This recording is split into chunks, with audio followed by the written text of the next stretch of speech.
All right, Selden is here for round two. Selden, Woohoo! how you doing? I'm good. So we haven't talked in 3 months, which it feels like 3 years because we're always moving through lots of stuff. So it's good to see you. Um, You too. we talked for an hour and a half before we got on. I was That's gonna say, except for the 45-minute catch up we just had. well, I gotta. We're gonna talk about performance today, but I gotta have a little showmanship for the audience. You know what I mean? Like we gotta hold it a little bit. But no, this is round two. Me and Seven have been buddies for like a year. It feels like a lifetime or a couple lifetimes. It's been a few lifetimes. Yeah, and we did our first interview. We talked about that a little bit, how we met and everything. And I know you've been doing some really cool shit. I've got a book coming up. Hmm. So let's dive into it, man. Tell me what you've been doing, girl. Oh my gosh. Yeah, I'm about halfway done with my book. And it's so interesting how it's like all unfolded because I got like the download for the title of the book Is back in like August. I'm not gonna say publicly. we're gonna just be waiting, the bated breath in. Yeah. But when the title came, it'll make sense when it does come out. And, if people reflect back that have heard this interview, it'll make sense. But when I got the title, I was like, what in the world does that mean? It basically has to do with intelligence and how when I was growing up, I didn't think I was smart. Like I just didn't because I was dissociated. We And were gaslit, which confuses us. And I was gaslit, and so I was always kind of in this confused state, and I was always being my psyche was kind of always taking me out of the here and now, and I had all of these like symptoms of dissociation, and I even have experiences that I remember where I was in school, and the teacher would try to get my attention, and I don't know how many times that they would be calling my name and I would finally come to and turn around and like all the kids would be like giggling, like, what in the heck is wrong with her, you know? And that was just like a regular thing, kind of.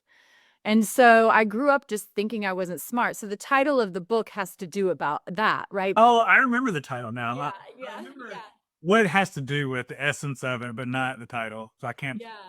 But when I got the download for the title, like I wasn't thinking that I was going to write a book on dissociation because I just thought like, well, it's something that I've dealt with, but it's like not, is it that big of a deal? And as I've started to write and started to dissect my experience, like my whole life really, and the complexities of dissociation, like how many different flavors of dissociation we can have, right? How did that? I'm gonna have to ask you about that. Well, like even functional freeze, I would say is like kind of like dissociative in nature. Sure. Even if you're functioning, you're kind of like not here. And so as I've been writing, it's almost like a book of how all of the different ways that we're sort of in and out of consciousness and how that plays in such a like bigger in such a grand sort of theme of life Yes. and how that high tone dorsal shows up societally, how it shows up, it's woven in.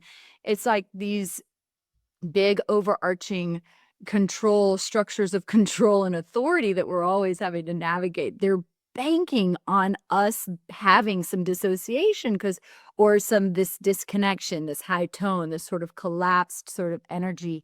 Again, it comes in Floating through life kind of thing, right? floating through life, yeah, and kind of numb to all of the real experiences that are happening in the here and now. Yeah. And that would make us go along with the societal conditions, just like, we're just I mean, we don't picking have out. energy sometimes, Yeah, and yeah, that makes there's sense. like complacency that comes along with it. And again, even with functional freeze, just like I was saying, before we were talking about this particular incident that I have going on in my life right now, I was just where I'm noticing these people who are high functioning and no one wants to speak up for like the right thing to do with this I'm not going to get into the whole details of that, but like, and that is this dissociative quality that has run rampant in our consciousness forever.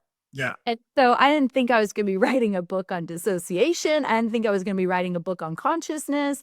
I didn't think I was going to be writing a book on like, you know, how our children are so fucking intelligent Mm-hmm.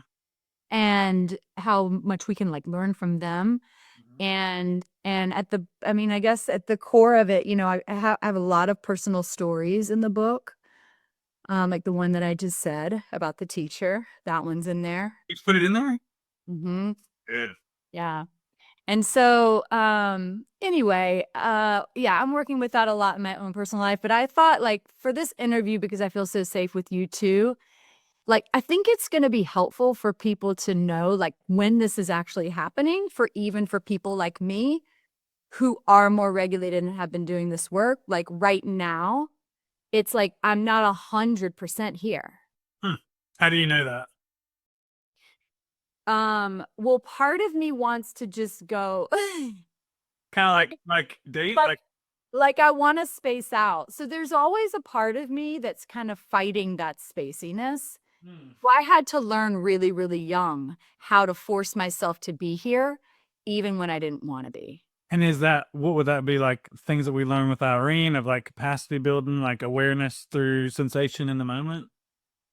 Absolutely. Bring you back in. Well, orientation is actually a big one, I think, because it's like, well, I'm looking at this thing, but am I really looking at this thing? And so how can I bring orientation and almost like mix it with what I'm feeling internally too?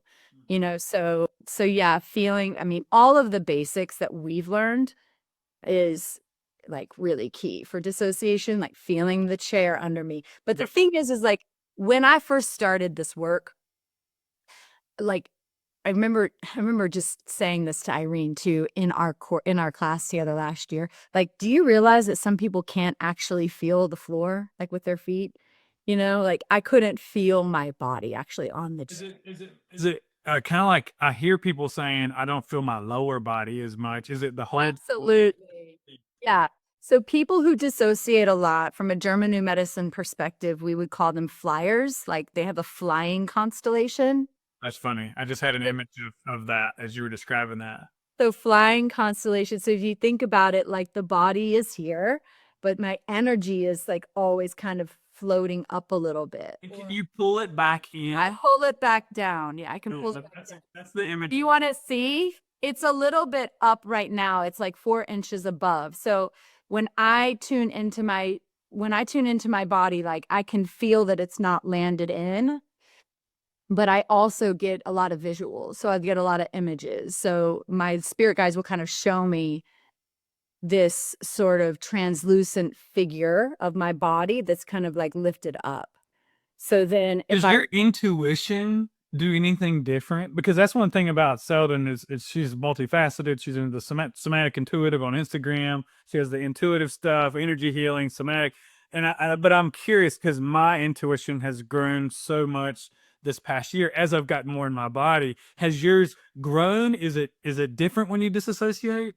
It's different. It's different. So in the beginning, there was a part of it that kind of felt like not as strong because maybe my visions or my ability to like remote view like is like I have to, there's a little bit more effort that it takes for me to do that now. Yeah, exactly. You have to do grounding practices help to before you go into a session, I would imagine? They help. They help. My sessions actually help. Because you're working with your body. Because I'm working with the body, we're going through those basics, and I'm actually focused. For me, focusing on like the other person can help sometimes too. That's how it works. It's really interesting. I mean, sometimes depending on the person, that can Yeah. be Yes. right, and so it just depends. Well, sometimes like doing a session with someone, like what I mean is helping someone else slows me enough down that I have to listen to my body and I get back into it better. Yeah, And if I'm in a session, I think I told you this a couple of weeks ago, but if I notice one of my patterns coming into the, like I'm trying to fix them, that's a big one for me. Like if I go into, I'm a little bit uncertain of what to do next, and I go into fixing now, boom, I'll have disassociation. you will. Yeah. Yeah. You told me, like, I got a note right here. You said, Mitch, you can't save everyone. And oh no, this is your note. Be in your own energy, no expectations or attachments to outcome. And so Oh yeah, I always say that. No attachments to outcomes. Yeah. So one thing that I just noticed too about this this interaction and just me talking about this is my feet came up.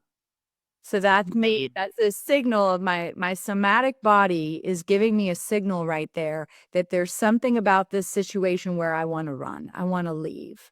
oh, Okay. Right. So the feet come up. My feet are always either tucked up under me or they're on these chairs. Right. So one of the big things that I do is just, it's okay to just put my feet down. that's some flight coming in. That's flight. Yeah. That's flight. But it's also just my energy's coming up. Was information. It's so cool. We can be afraid of that and be like, oh no, I'm doing the dissociation. Or it's like, oh, like what do you need? Like what am I needing right now that if I'm wanting to run away, it's not bad.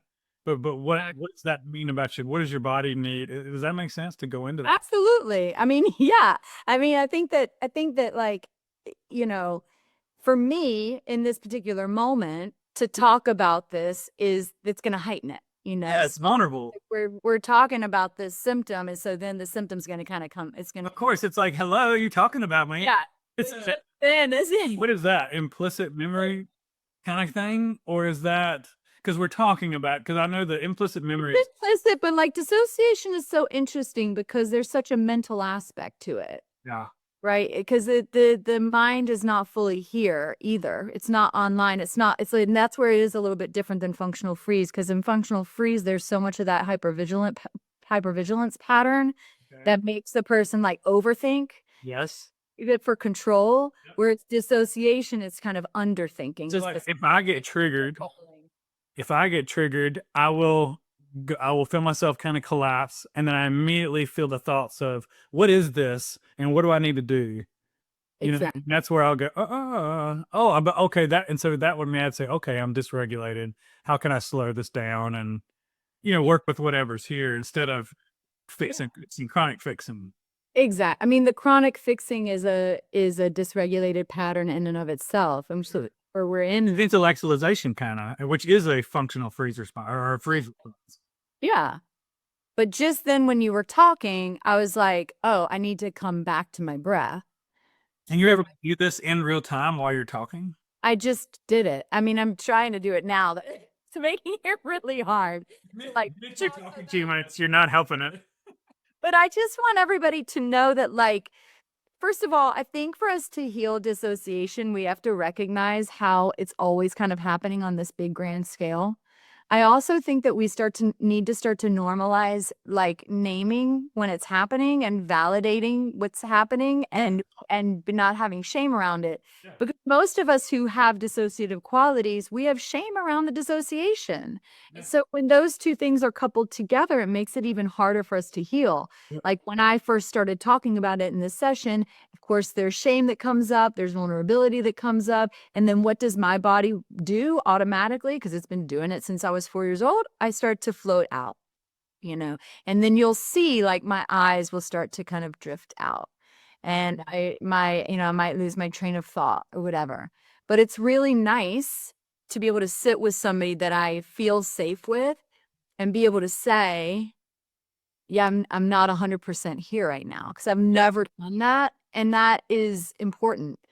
I'm more here now. Like, I don't know if you can tell, or maybe your listeners can tell, like, if you watch my body language from like 5 minutes ago, 10 minutes ago, however long we've been on here, to now, there's a more connected energy that's happening. There's more safety for me to have eye contact with you. Well, what I can say and I can observe is we haven't hung out in 2 or 3 months. I see a massive improvement from that. Oh, really? Yeah, dude, go look at our last. Go look at both of us in our. We were so activated. We were riding the lightning. We were we were so nervous and like fighting for air, and I could also feel the shift from the right at the beginning, and it just feels like you just feel a little bit more comfortable landing, or maybe it's like, yeah, usually this on podcast, the first couple minutes you're like until everybody kind of calms down, and that just happened really quick. And that's the thing is it's really easy for me to perform because the pattern has always been there's dissociation, so then perform. But now what's happening is I'm actually, and this is what I left you a voice clip about like, I want to do a different interview than we've ever done before.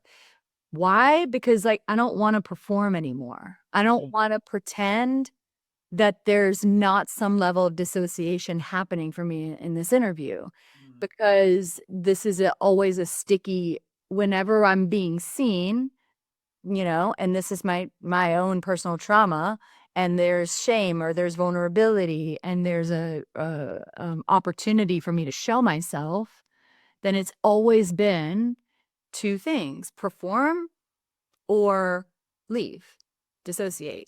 Yeah. And so now it's like I'm taking that my goal is to take the coping strategy of performance out of the equation as much as possible, as much like relatively safe, And so then it's like, can I just be here with you? And then it's a constant reminder for me to feel my breath, for me to feel my foot on the ground, for me to like recognize that I'm in my home. And there's a difference between that dissociated orienting where it's like you're trying to find your words and you're really lost, and that connection to the environment that we experience when we're really orienting. Mm-hmm. What I think about when you're sharing that is like when I was sick and I learned to perform to look like I was healthy. I performed healthy. Yeah, I And know. that's where I would walk into a doctor's office and they'd be like, I'd be like, I'm fucked up. Like, I need your help. And they would go like, what are you talking about, dude? You look like Oh my God, me a too. strong guy. And then I became really good at keeping notes and pleading my case, that's a trauma response too. Yeah. What would your case look like? What was the notes? Like what you mean like your I came in with 2 trash bags of supplements. Oh. These real? I had this lady, she was a metaphysical, she was my mentor, and I couldn't listen to my body and I couldn't get any information from it. And so she was working with my guides and stuff like that and helping me with information. It was always very different than what I thought it was. And she's like, come in with your supplements and we'll muscle test them. And I was like, oh, I can't wait. I'll bring all of them. And I showed up and she goes, oh Lord, oh my God. She's like, oh Mitch. She's like, you're gonna be something else. But yeah, and I mean, my list was begging people to understand the level of discomfort that I was in. And because it was trauma, nobody knew what it was. We just tried to put different labels on it, tried to diagnose it, tried to treat it, and everything. My system was so afraid and so activated and hypervigilant. Everything was like touching a hot grease pan, And so it was like, and little things worked. Yeah. There became like my crutches, and I was just found a way to soothe or make myself feel good enough through these practices, which is ultimately control. Right. I mean, the thing is we haven't really felt a like a real sense of safety when we were kids. Nope. Then that performance and dissociation, or however it shows up for you, is I mean, it's ingrained into every single thing that we do, into every single interaction that we have in some way. And like, everybody from, so what happened with me was the label wasn't dissociated. That would have actually been, I think, an improvement, but the label was like spacey, airheady, not smart. Right? Then you're made to think I'm bad. So I thought I was just stupid. I mean, I grew up, think about how much for a little kid, like that's gonna hinder their potential, obviously, so much. And it wasn't true, right? They just didn't understand. And so then when I became more functional, i.e. medications I was put on to take me out of the dissociation and make me more functional, like Adderall and Ritalin, and in the early days it was Ritalin. Then I went into more functional freeze, and that's when I actually had the energy that shifted out of that high tone dorsal, shifted out. So it was like, I'm almost getting this visual of like a gear shift. It was like, Yeah. right? It was like, it didn't put me in neutral. It didn't put me in park. It like grinded this different gear. And then from like 8th grade on, the label was that I was like hyper, and that I was like this, like, and people would, you know, it was like a fight flight, more of a fight flight type of outward appearance. But that's when the performance, it just changed. I'd learned that being dissociated and being spacey was going to hinder attachment. That's not going to get me loved. That's going to get me shame. Yep. And so I have to pretend to be a different person, essentially. I have to pretend to be, and there's no anchor to what's real. There was no anchor to actual safety and what's real. I didn't ever experience that. And so, obviously over the last like 10 years on this nervous system journey, or 8 years, it's been about discovering what's actually real for me. Yes, that's exactly what it feels like. You talk about pretending safety. That was me crushing kids on the football field and getting big and strong and then getting really loud as somebody, but I really didn't want to defend myself. I didn't want to fight. I didn't want to do any of that stuff, but I made it look like, don't mess with me, Right, but exactly. so afraid deep down. And through this work, I realized, like, well, thank God I had football to take all that energy out, because where else would it have gone? But also, I was just a trained killer, and I was so damn mean. I can't imagine hurting kids like I did back then. What do you think that if I was sitting here with 13-year-old Mitch right now, or 14-year-old Mitch right now, and I said, "Hey Mitch, I think it's actually there's some fear." What do you think like Mitch would say? Or if I said, do you really want to hurt this person? Like if I'd be like, "Oh yeah, and I want to do it 10 times." You know what I mean? Like that's what I got love for, was like when I went and played football, I was the biggest kid on the team, especially younger, and I was just racking heads, and I just got celebrated for that. And I liked being rough. I wasn't allowed to like fight. I remember my dad saying like, "Hey, if you fight somebody at school," I went to a private school. I was way bigger than other. That's my story. Um, and so I basically wouldn't defend myself, and so I was terrified to go home and get my butt whooped because I protect or stood up for myself.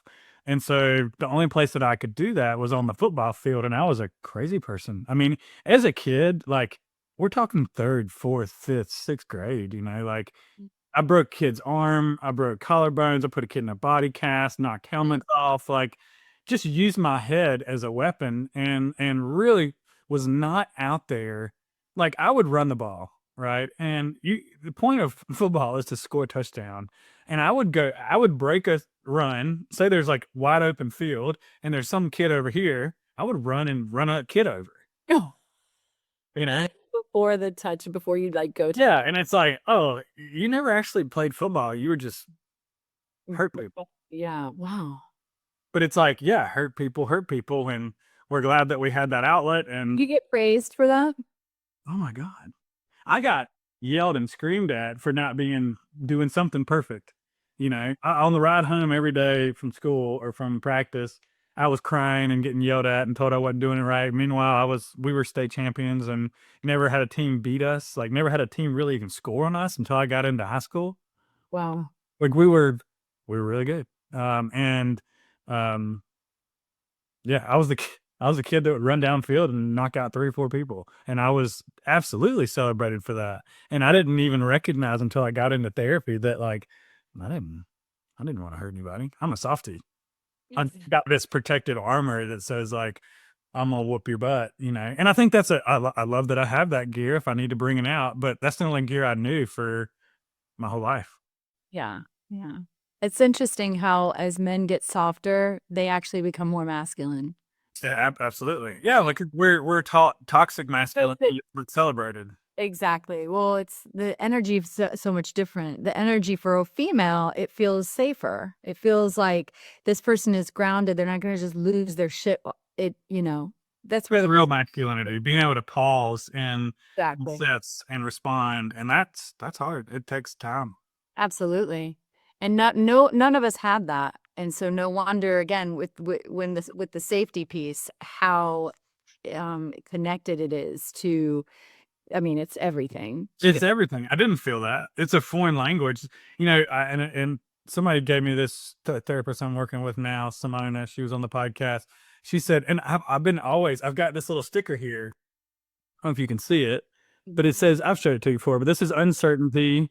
And the little blue thing is self-trust. And that was my first definition, is just trusting myself. I'm like, okay, how do I do that? And one thing she said is like safety is built through repetition. It's built through meeting yourself and moving through whatever comes up. And that first time that I went through an emotion or an activation, for so long I would get scared out of it. I'd go up the activation ladder, if you will. I'd get about 75% to the peak, and I'd tuck tail and run back because I was just so afraid of it. I didn't know. Couldn't trust that wave.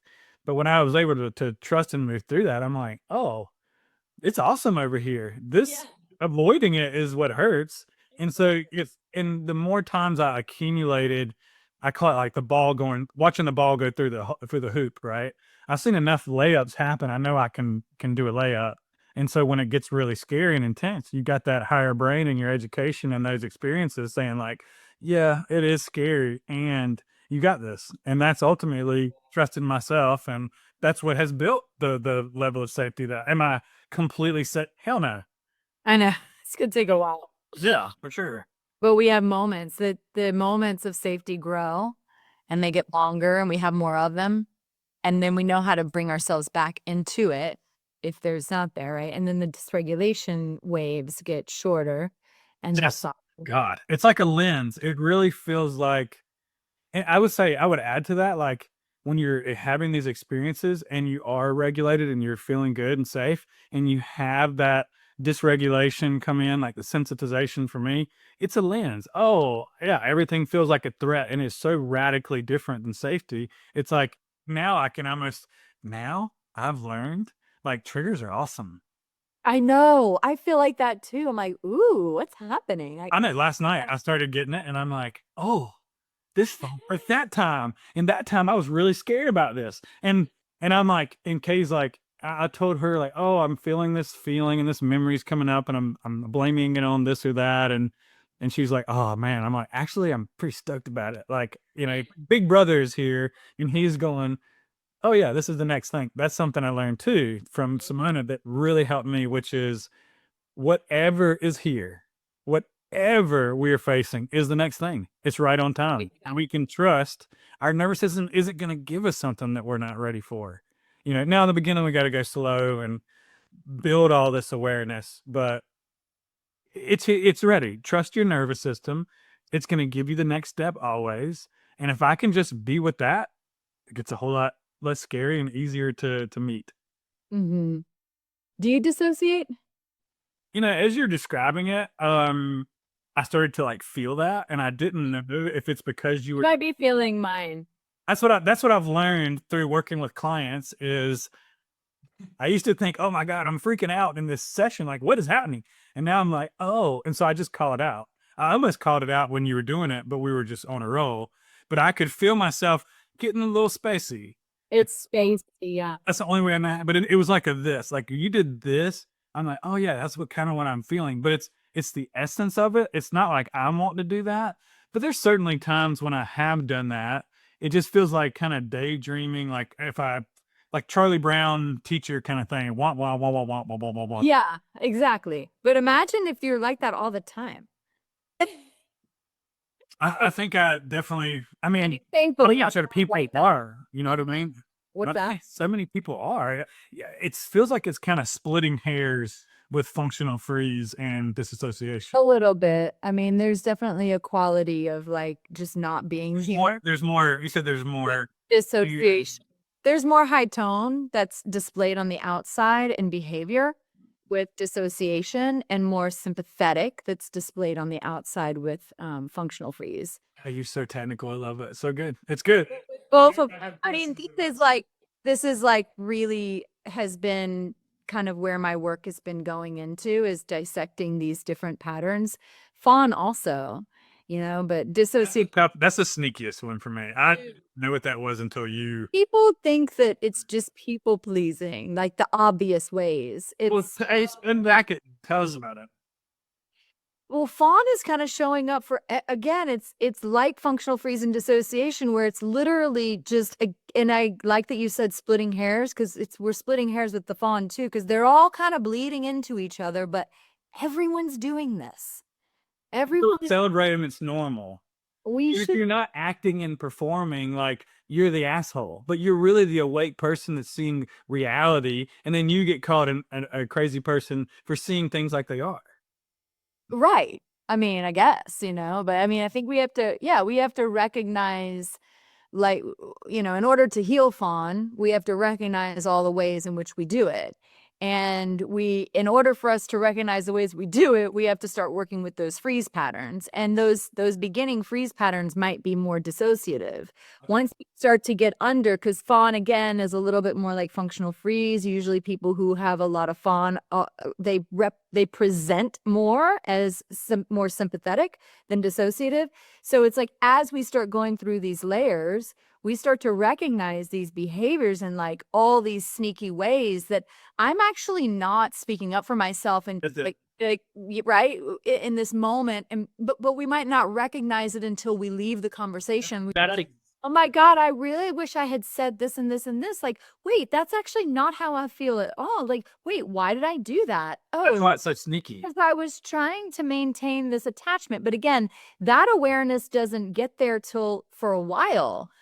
Like, I've been working with some clients for 2 years, and I'll point out a way that they may have fawned to to a family member or whatever, and they'll go, wait, really? I'm like, yeah. I think you first start recognizing how you feel once you build capacity and awareness. Yeah. The way that it happened was exactly what you're describing. Is when I have this conversation with someone, the next day I feel like shit, and I'm pissed and I'm confused.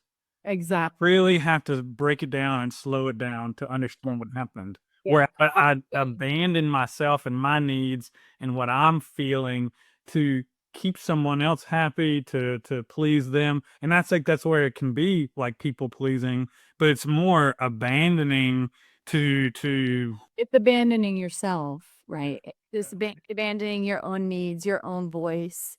because we want to know the hand needs. But we're doing that so that we can maintain attachment. I mean, this all comes back down to it. Fawn definitely comes back to attachment.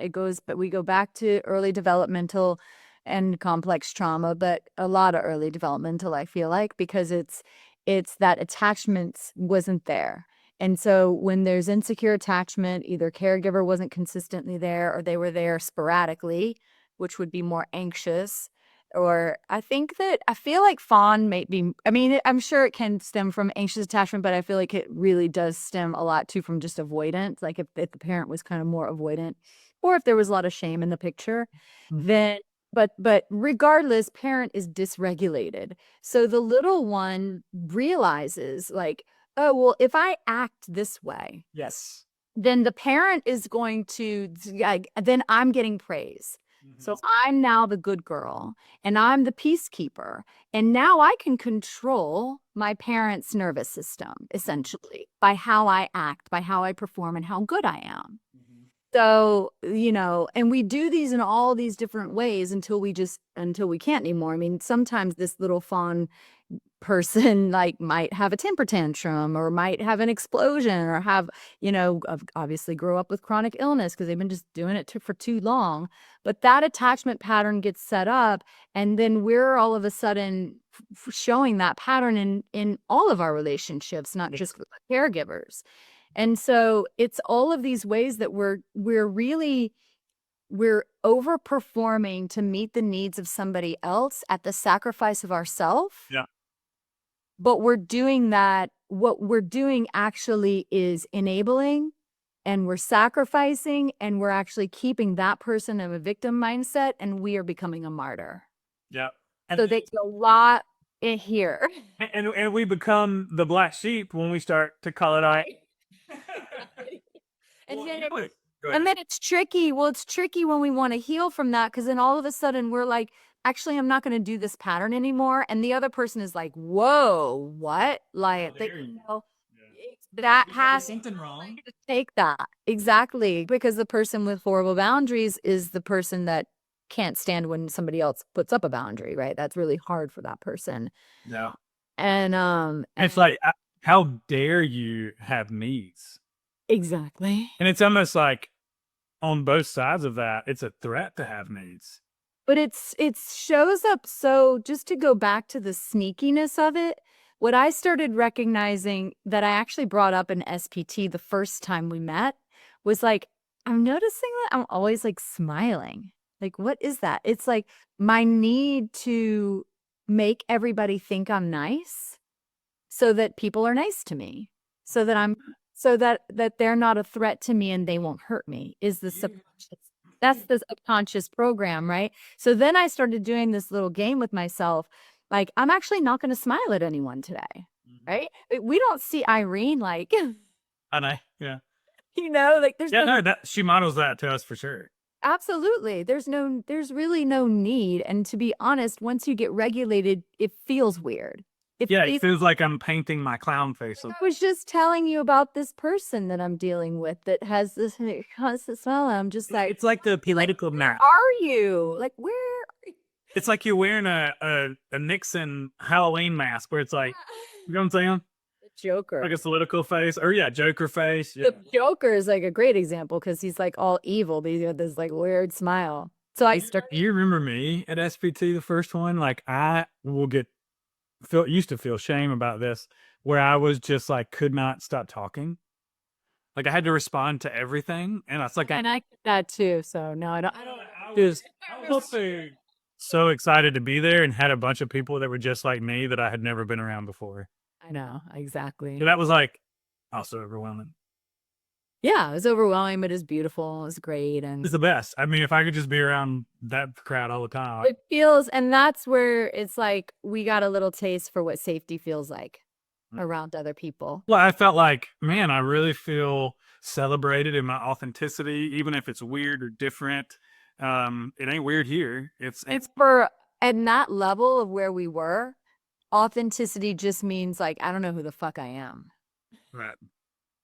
Well, yeah, it's buried underneath all the damn. Exactly. We were going through such identity crises, all of us, in that, Oh, and it's like I told Irene, it's like the ultimate red pill, and it starts with your stuff, and it goes out into family and maybe work, and then society, and it's like. Exactly. I mean, I'm a conspiracy theorist. I love aliens. I'm freaking cry every day, and it's literally backwoods land. What we're taught and the way things are done is just it's literally up and down land. Whatever they say, do the opposite. That's probably we're done. That's we're done with the podcast. Like you guys, that's your tip. Use this. What's really confusing, what they really do is to gaslight us even more heavily and make us even more confused is they'll sprinkle in like a tiny amount of truth somewhere. And then you'll be like, oh, wait, maybe I can trust the system. And you're like, oh, Like Trump.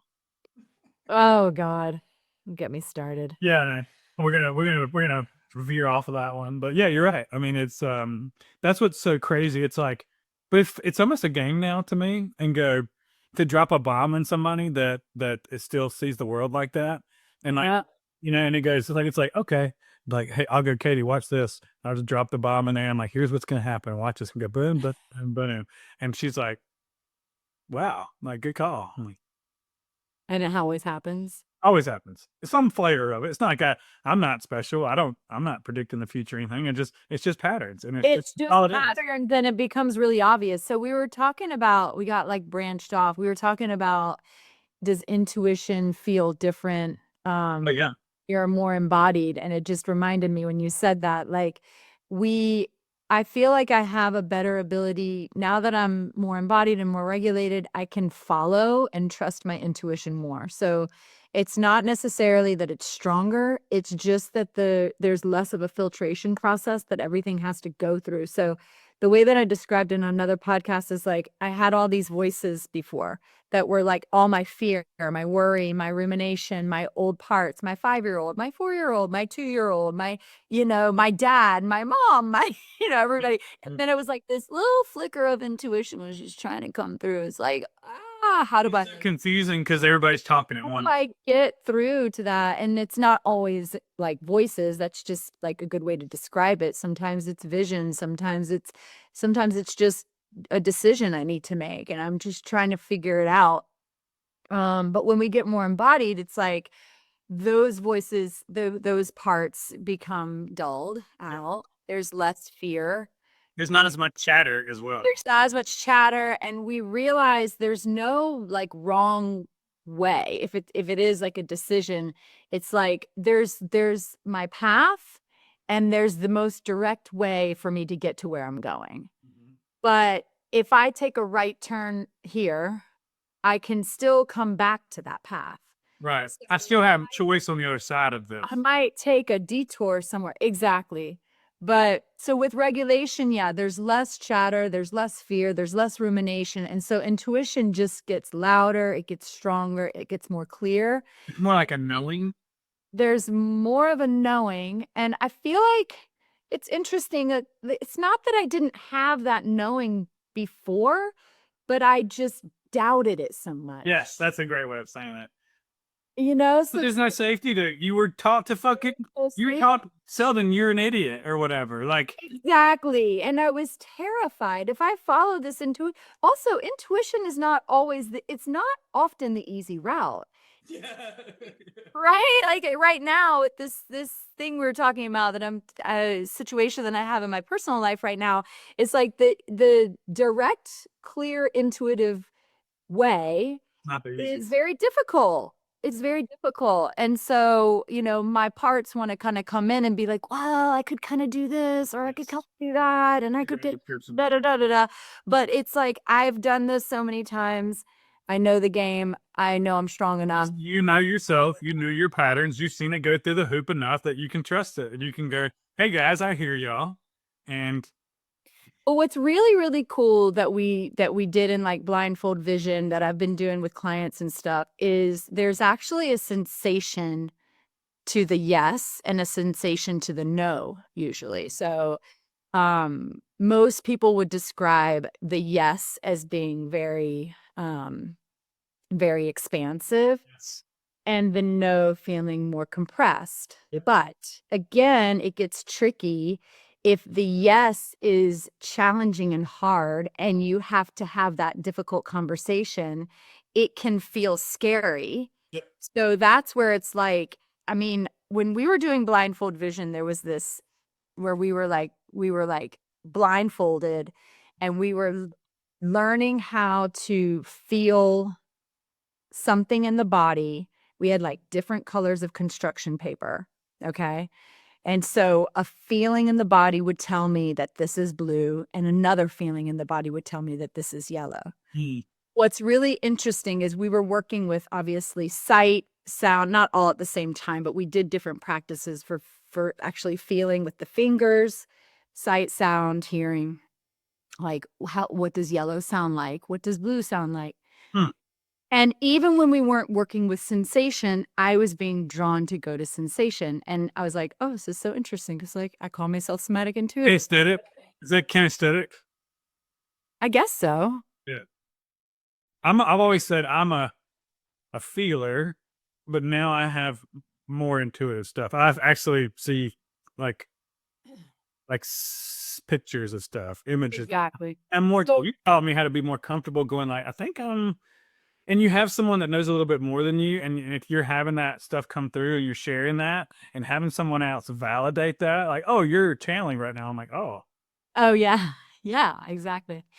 Yeah. I mean, sometimes like, so when we were doing the construction paper, it was so interesting. I got this tiny little flicker of almost like a little spasm in my middle finger on my left hand every time it was yellow. Oh, wow. It's almost like learning a new language. Yes, it's like learning a new language. That's what I was talking about earlier about the body learning, like emotions and sensations and what they mean, and when we can connect meaning to it, it's like a superpower or something like that. Exactly. I mean, you're talking about being blindfolded and seeing. Exactly. That's pretty superpower. It's like that's pretty X-Men right now, you know. Yeah. Yeah.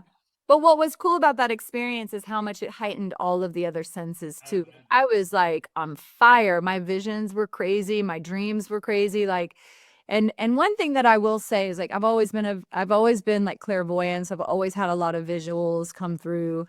Like if this situation that we were talking about, I'm having a visual of a certain outcome, you know, that keeps coming in, and that's what's like telling me that that's the path. It just keeps coming, right? It's not the thing with visual. Accurate do you feel like that is? Have you seen it be?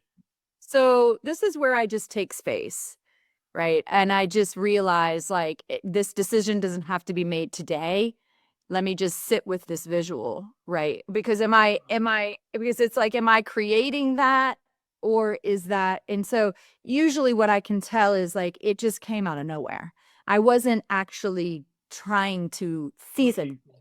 I wasn't looking for it. It just like dropped in and I was like, oh, but what regulation has given me again is more time and space to actually pay attention to these visuals. Because the truth is I've been having visuals my whole life. I chalked them all up to imagination. I never knew that they were signals. I never knew that they were communications with my ancestors. Like I'd never believed in myself enough to know that. And again, I had all these other fears and worries that were just drowning that out. And when we're in survival, it's like everything is so fast and so urgent. Now it's like, oh, I can take a walk with my dog. My head is kind of clear. My pineal gland kind of opens like I'm in the sun, you know, my feet are connected to the ground. And then all of a sudden I have an image and I'm like, oh my goodness, that's da da da da da da da. Like, and I know exactly what this is because it's not just getting drowned out with all of the other noise and all the other narratives that I have about what happened in the past, what's going to happen in the future, you know, all the fear that we have in the dysregulation.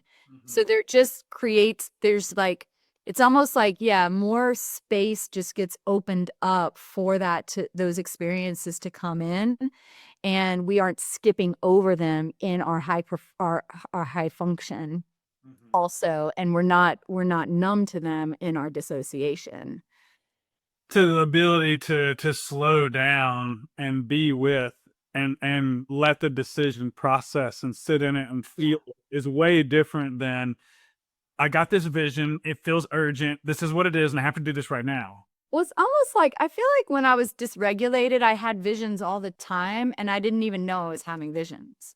Like I remember when started, you know, getting more regulation on board and becoming more embodied. I remember thinking like, whoa, have I always gotten all of these visions? Because it would be like, I would come to an answer about something, but I almost didn't know how I got to that answer. And then it almost felt like this reverse engineering process of like, oh, I had a visual of something, or like, oh, I had a specific dream about this. And I actually like, now I can see that all this, but when you're dysregulated, it's almost, you can almost skip over it.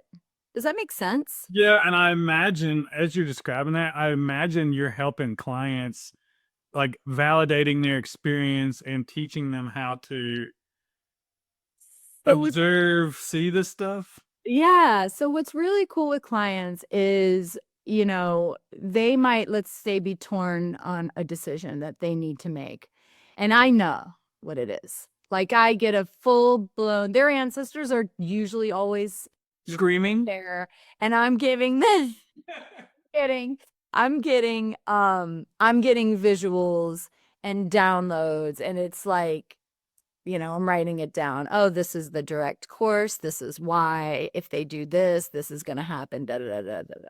So then I want to sit with them and go, okay, so listen, feel your body, feel your breath, notice what's happening, right? And then let's walk you through this potential scenario. Yeah. We go through one potential scenario and what's coming up in your body. This is where it's like mixing intuitive development and some somatic experiencing. Yeah. And it's like, oh, I feel scared. I feel a contraction. I feel my heart racing. But then we explore that. Is that fear logical? And is it fear because of your trauma? Or is it fear, right? And so what is the fear? And what's the, we get clear on that. Okay, cool. So then we go to the other, the other scenario, like if there's like two different ways they can go about this big decision, let's say. Maybe it's to move. Okay, if you stay in your old house, this is it. If you don't, and then we explore, what does that feel like? And how does that, da, da, da, da, da. And so it's cool because I usually have the answer, right? And if I don't, then maybe they're always not supposed to know in this moment what the answer is, or they're supposed to get to it on their own, whatever it is. But they get a deeper sense of like, oh my gosh, like this feels like oftentimes it's like really clear. Yeah. It's like Oh yeah. Yeah. obvious, but they're just not taking the time to go through this process on their own. And most people aren't. But it's like we have this whole beautiful, amazing team of spirit guides that are with us, that are helping to guide us through each moment and all these decisions and this really challenging life. And they want us to ask. They want to be helpful. And so anyway, I mix that communication and all of those different superpowers that we have. We all have access to that. And I combine it with this ability to feel our bodies and know what our yeses and know what our nos are and get And they ping off of each other. Intuition, absolutely. relation, or kissing cousins. And this is really, really, really important right now because, we're going into a new era where, you're either going to be getting your answers from AI or you're going to be getting your answers from yourself. And there's not going to be, we're kind of washing out the like, trust the doctors, trust the this, trust the, like, this is all shifting and we're reaching a new level of consciousness. So if we're not like diving deep into this ability that we have, then we're using, I see it as kind of a split. You're kind of going one way or going another way. Yeah. Really, really important right now. So many triggers have been coming up as a way to, you said cleanse, coming to the surface to, because I think the metaphysical girl said, all these triggers have been happening. And I resonate with that. It's like every day, so rapid speed. And it's like, yeah, you can't take that shit into this new consciousness awareness kind of thing, and that really resonates with me. We're gonna have to know. I mean, what's been coming through for me is like, Selden, if you didn't have your computer, if you didn't have your phone, if you didn't have your family, if you didn't have anyone that you needed to call or talk to, like how would you know what to do? Right? Because we're all being led, or a lot of us are being led into more local communities, we've got digital ID kind of coming through the pipeline. If we're not going to be getting on board with that train, then we have to be able to discern. We're going to need to be able to heal ourselves. We're going to need to not be afraid of what we're feeling. We're going to need to know how to guide ourselves into our next steps. I mean, I just feel like this, not pressure, although I can tell like a lot of people might feel that way, that it's like scary and whatever. I don't feel like it's scary. I'm really excited about I it. used to think that. Now I'm like, okay, I'm freaking. Like, yeah. I'm just so ready for it. Yeah, same. But and so yeah, I don't think that it needs to feel like that, but I can see if you feel like you're not ready. I think that's what the powers that be want it to feel like, is that if you don't have, the teat, then you're That's exactly it. That's exactly it. That's the breath's gonna go down. This each yeah, they put all these systems in place for us to be enabled, right? Every time that something becomes more convenient, there's something we're giving up. Yep. There's part of our sovereignty that we're giving up in order to have that convenience. And so what I've been trying to do is like, how can I make this actually like a little less convenient? Like, what would I actually do if I had no power? What would I actually do if I needed to scoop my kids up and I needed to head up to the mountains because some crazy thing was going down in the city? Yeah. And so the thing is like, I will have to lean on my intuition and trust it and fucking go. Yeah, and then also build Like a fear-based perspective, but just like, we just can't get our answers from everybody else. It's just and we can't do it all alone either. That's why community. exactly. That's right. Yeah, that's right. Yeah, it's intuition has been, you know, like I think the most important part of this embodiment journey for me. I mean, that's the become your own medicine thing. Absolutely. Become your own medicine because you don't rely on external anymore. Absolutely. I remember when we used to be really hard for me to like not go to the doctor at any ailment. You know, like the days of me running to Check me. yeah. Yeah. Just for them to say you're fine. And then my nervous system would settle. Oh, thank God. Think about that. That's a huge journey.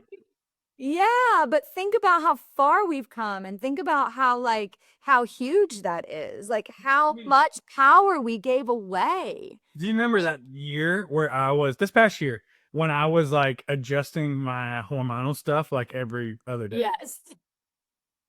I was like, stop. And I'm like, I'm losing it. And you're like, Mitch, you gotta just stay here for a little while. But staying in it, staying with myself, not going to my familiar pattern of checking out or leaving, I stay in it. I'm like, oh, this isn't that bad. Yeah. And these are experiences that happen when you change a hormone, and it takes 8 to 12 weeks for things to settle down. And basically, I can't count on anything until then. And all I have to do is just accept what's here. And when I do that enough, I got to see that so much of the sensations or symptoms I was afraid of were ghosts. There was trauma. Exactly. That's right. It's just fear. We've been taught generations upon generations now, building on top of each other to fear our own bodies and to not trust our own bodies. And part of this spiritual awakening is that retrust, that rebuilding of the trust of self. And it comes down to like, we play with this with daily decisions, but it is such a bigger, this is grand, this is bigger consciousness stuff. This is leading into, it's not just about like, what should I have, chicken or beef for dinner tonight? It's like, it's about, it could be like really big decisions in your life, but it's also about what's guiding you on your path and where you're headed. And also part of like a descension, ascension process. It really is, expanding consciousness. That's why these conversations are so important, because it's really hard to distinguish between I'm dysregulated and I'm having a hard time making a decision. It's really easy to go into shame and shut down and disconnect and beat myself up. But you learn so much, you see it so much that you go, oh, I'm dysregulated. Okay, what do I need to do? Maybe I need to take some time, whatever that is, and I can trust that I will get regulated, and the answer will come, instead of Absolutely. off what I don't want to feel in my head. I always tell my clients too, like, you don't have to make a decision right now. And oftentimes that's what we're guided to do, like you said, is to sit in the not knowing. And for spirit to show us, like, it's okay to not know. It's just like I tell my kids all the time, it's okay to be bored. Be bored. That's probably one of the best. Yeah. And they may last like 5 minutes. Hey, well, at least but that's the thing that, like, I imagine having parents that like teach lessons and things like that, is you're planting the seed. And I think that's all you want. So if they're paying attention for those couple of minutes in a couple of years, or when they're raising their kids, they're like, you know what? Fucking mom had it right. Exactly. I know. I am always reminded of this fact that don't worry, Selden. In 5-10 years, they're gonna be like, damn, mom was right. I got chills when I said that.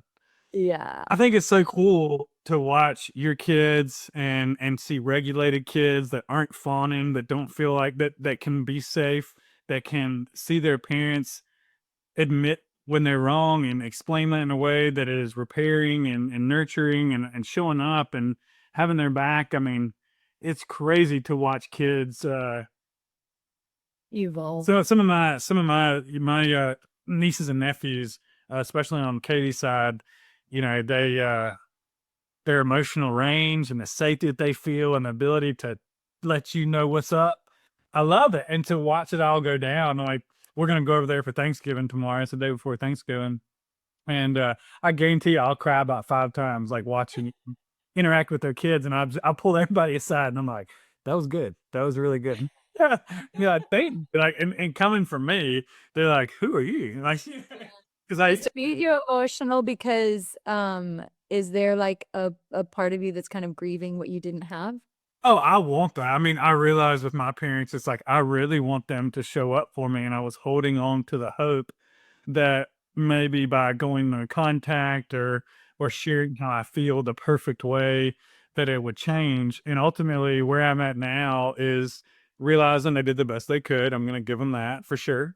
That wasn't good enough for me, and I can't change them. I can't fix them. And holding on to the hope that they're going to change is holding me hostage.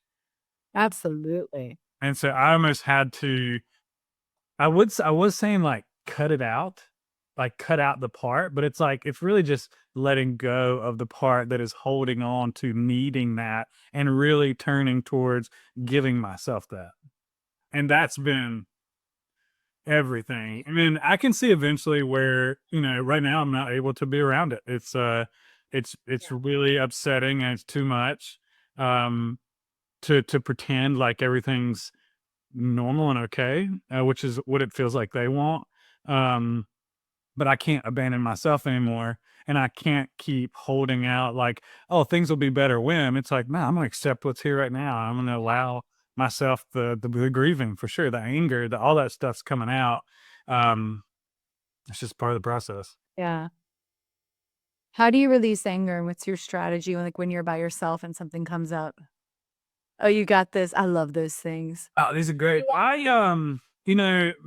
anger feels so big that it's an impossible, but I think that means there's a well of grief that is actually underneath that is really what's doing it. So for me, anger. So you got anger on top of grief.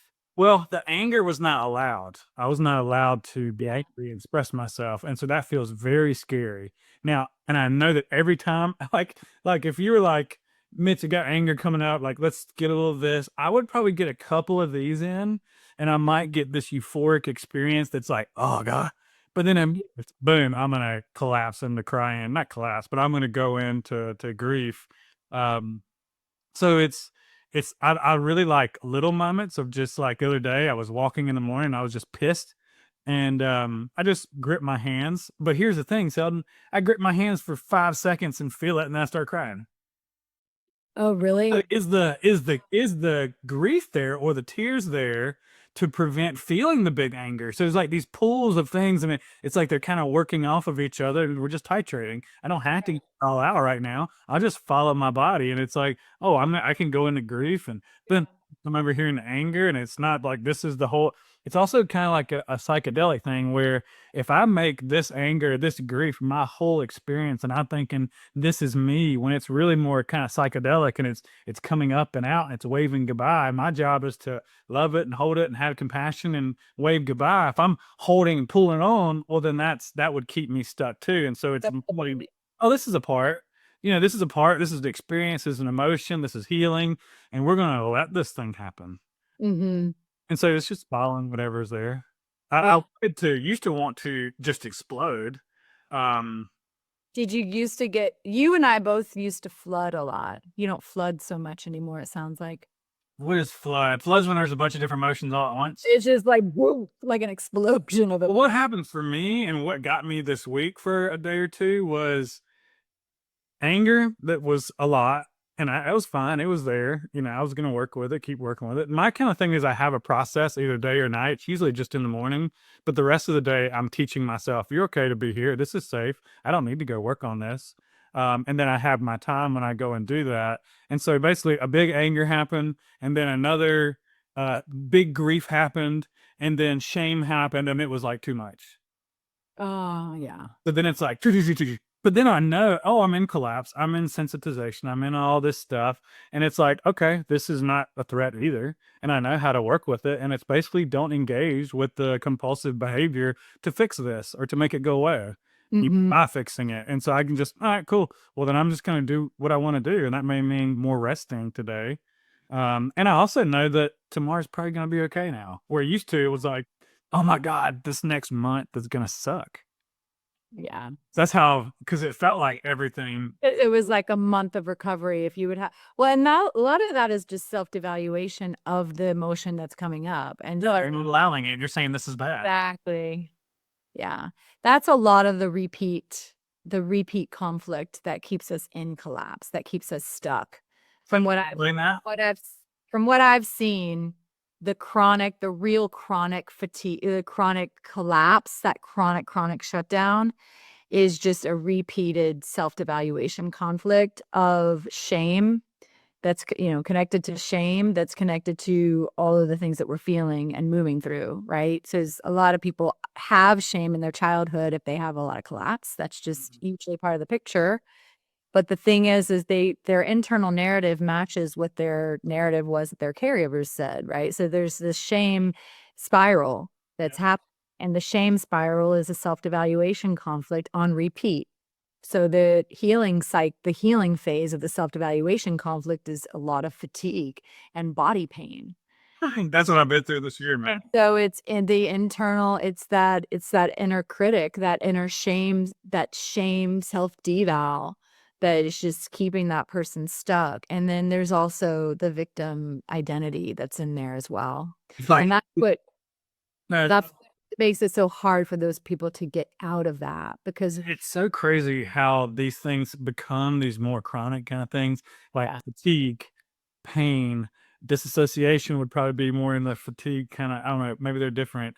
And then, oh, it's just so interesting that, dissociation can be chronic, but I don't know about it. Like, do we call it a symptom? It's more like a state, yeah, that's a good but it or I meant to say like hypervigilance would be another symptom state kind of thing. And it's like, I feel too much, don't feel anything. I have pain. I had a guy on Scotty, Scotty, can't remember Scotty's name right now, but it's Scotty Styles. He does his how to heal back pain. And I was just fascinated hearing about how pain is such a somatic experience. That said he had some sexual identity stuff that he suppressed his whole life, and when he came out of the closet kind of thing, it was like saying, this is bad. And yeah, man, like that self-devaluation, it makes sense that that's sticking around for so long that we would get pain. I mean, and his story is incredible, of getting it's really good. It's come out soon, but it's not out yet.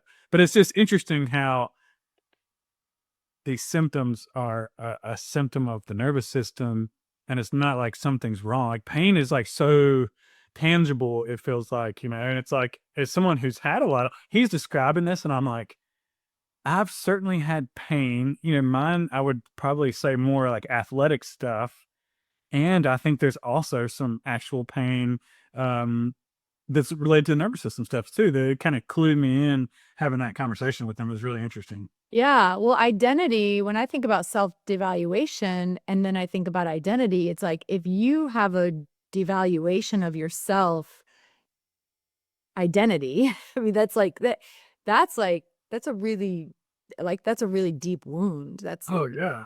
That, Well, we have environmental failure, right? It's like I can't see my caregivers didn't meet a need, and so I'm gonna toxic shame myself. yeah, exactly. I'm bad because that keeps me from the overwhelming experience of seeing them as not taking care of me or something like that. Exactly. Right. Yeah, they're not safe. I feel this is coming to an end, and I want to. This has been freaking awesome. It's great seeing you. I got 3 hours. Nobody knows this, but well, I guess we've said it. But I got 3 hours with you. What you mentioned the book. You talked a little bit about doing some one-on-one work. Is there anything you want to promote or share so the people that are interested in reaching out and working with you, kind of thing? Yeah, I mean, I think if you want to work on identifying your intuition. You want to work on really, really honing in on your intuitive senses, including your clair senses. Then and also from a somatic lens, what I do in my sessions now is I'm combining a lot of the somatic experiencing, like I said, and German new medicine. And if there's symptoms that are coming up, obviously I have a background with working with autoimmune and all of that. So I'm skilled in that. But if you really want to dive into this intuitive development piece, I work with all of these pieces in that, with that focus as well. And I have a new website that's going to be launched in the next month or so. So there will be 2 different categories of how you can book with me. There'll be the trauma healing category for people who are still, dealing with a lot of chronic symptoms. And then there's going to be the more advanced intuitive development mentorship. And so just be on the lookout for that. My book, I'm hoping, will be launched by probably not by spring, but maybe by summer. I mean, you've been cruising on this thing. When did you start it? You said you're halfway through. I started in August.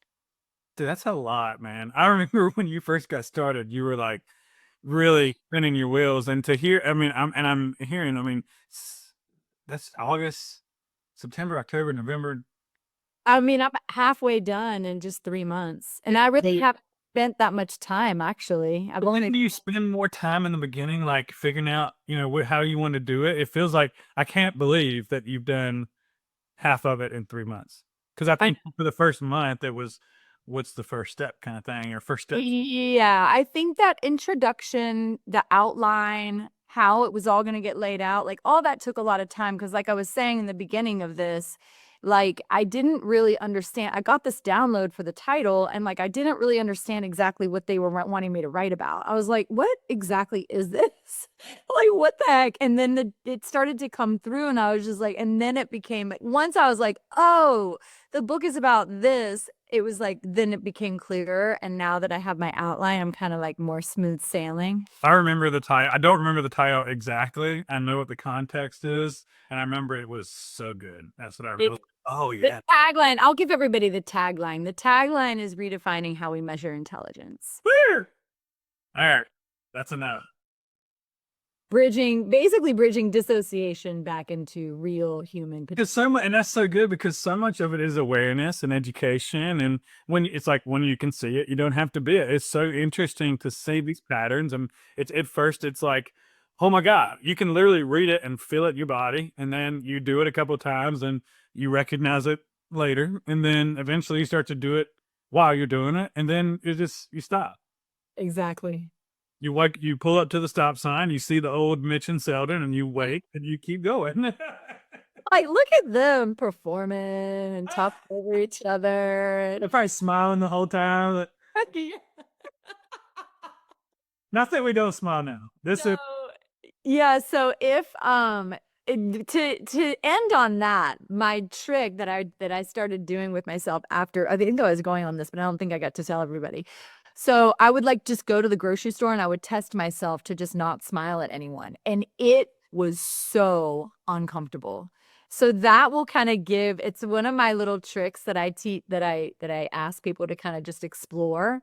And it's a really nice way to see how much fawn might be subconsciously showing up for you, and how much we need the other person to smile back. That's what we're looking for. The smile is actually not usually authentic. Oh yeah, and then you start to see that pattern, and you see everybody's doing that, and you're like, "Gross." And that's part of it too. Now you're like, "Oh God, Sally does that. I fucking hate it." Now I'm like, if I see an angry person, I'm like, yeah. Well, here's another thing too. We were talking about this earlier, but it's like seeing people in their dysfunction and they're lashing out and stuff that we would say is not okay. And I'm getting to a place where I'm more understanding and compassionate, and I'm like, oh man, that person's been through a lot. And even if they don't understand it, I can accept them a little bit more. And I've become way more accepting as I've learned to accept myself. Absolutely. No. That's the ticket. I love it. Thanks for having me on. Yeah, man, it's my pleasure. Number 2 in the books. What'd you say? I said I love you. Oh, I love you too. Yeah. Yeah, 2 in the books. We'll have more. All right. Thanks for coming on. I'll talk to you soon. Bye bye. Bye.